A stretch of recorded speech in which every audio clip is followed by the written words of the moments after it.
नमस्कार। जैसा कि पिछले अध्याय में मैंने बताया था कि अर्जुन और उत्तर अपने नगर में वापस आ गए थे।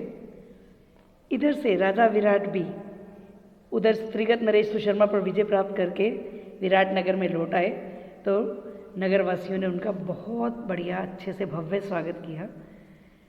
अंतःपुर में राजकुमार उत्तर को ना पाकर राजा विराट ने जब पूछा तो स्त्रियों ने उन्हें बहुत उत्साह के साथ बताया कि कुमार कौरवों से लड़ने गए हैं। यह सुनते ही राजा एकदम घबरा गए। उनके बार बार पूछने पर स्त्रियों ने उन्हें कौरवों द्वारा किए गए आक्रमण का सारा हाल सुना दिया। यह सुनकर राजा बहुत परेशान हो गए और चिंतित हो गए। राजा को इस प्रकार दुखी देखकर कंक ने उन्हें दिलासा दिया और बोला कि आप राजकुमार की चिंता ना करें, बृहन्नला जो है ना वो उसके साथ सारथी बनकर साथ गई हुई है। कंक भी इस प्रकार की बातें कर ही रहे थे कि तभी राजकुमार उत्तर ने जो भेजे थे दूत, उन्होंने राजा विराट से कहा, राजन आपकी जय हो, राजकुमार जीत गए हैं। कौरव सेना तितर बितर कर दी है और सारे पशु और गाय भी छुड़ा ली गई हैं।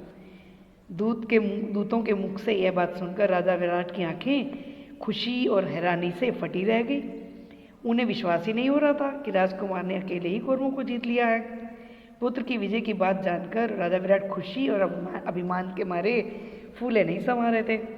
उन्होंने दूतों को बहुत अधिक रत्न धन पुरस्कार के रूप में देकर खुशी मनाई।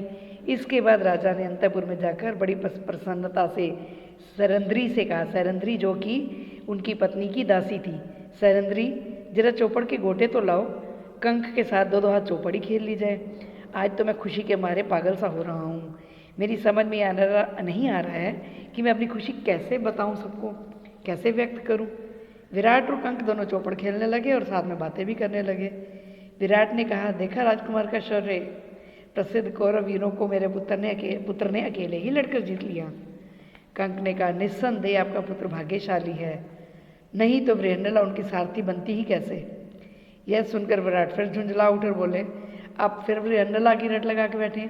मैं अपने राजकुमार की विजय की बात कर रहा हूँ और आप उसके सारथी की बड़ाई कर रहे हैं। कंक ने अब जैसे ही बृहन्नला का नाम लेकर कुछ कहना चाहा तो राजा से रहा नहीं गया। उसने अपने हाथ का पासा कंक के मुंह पर दे मारा, जिससे उनके मुख पर चोट लग गई और रक्त बहने लगा। इतने में द्वारपाल ने आकर राजा को समाचार सुनाया कि राजकुमार उत्तर बृहन्नला के साथ द्वार पर खड़े हैं और उनसे मिलना चाहते हैं। यह सुनते ही राजा विराट जल्दी से उठकर बोले, आने दो, उन्हें आने दो। कंक ने द्वारपाल को इशारे से केवल राजकुमार को ही लाने को कहा। ऐसा इसलिए कहा क्योंकि उन्हें डर था कि अगर अर्जुन ने देख लिया कि मुझे चोट लगी है तो कहीं वो राजा पर गुस्सा ना कर दे, अपने क्रोध को जो है अपने नियंत्रण में ना रखे और राजा के साथ कुछ उल्टा सीधा ना कर दे।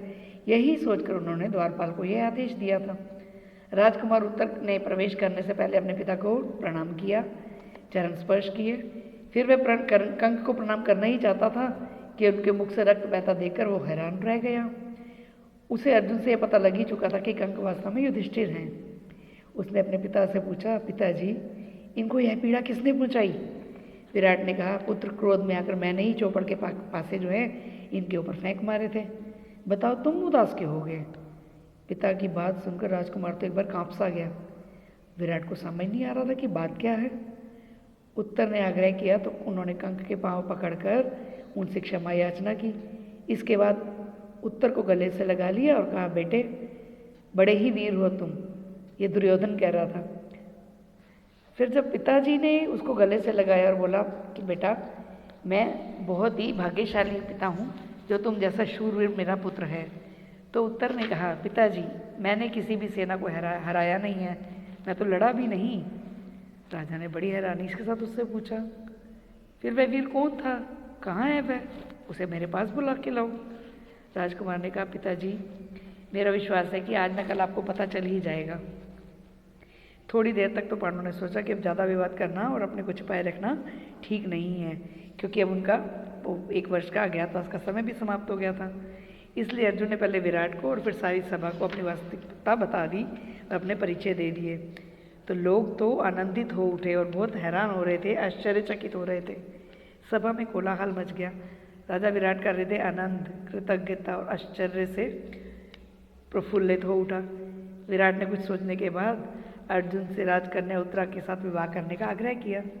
तो अर्जुन ने कहा, आपकी पुत्री को मैंने गीत संगीत और नृत्य की शिक्षा दी है, तो मेरे लिए तो वो बेटी के समान है।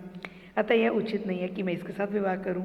हाँ, यदि आपकी इच्छा हो तो आप मेरे पुत्र अभिमन्यु के साथ उसका विवाह करवा दीजिए। राजा विराट ने अर्जुन की यह बात मान ली। इसके कुछ समय बाद दुर्योधन के दूतों ने आकर युधिष्ठिर से कहा, पांडुपुत्र महाराज दुर्योधन ने हमें आपके पास भेजा है।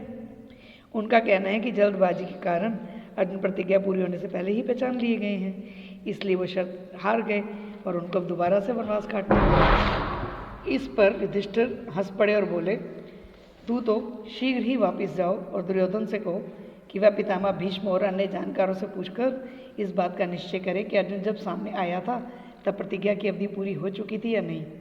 मेरा दावा है 13वां वर्ष पूरा होने के बाद ही अर्जुन ने धनुष की टंकार की थी।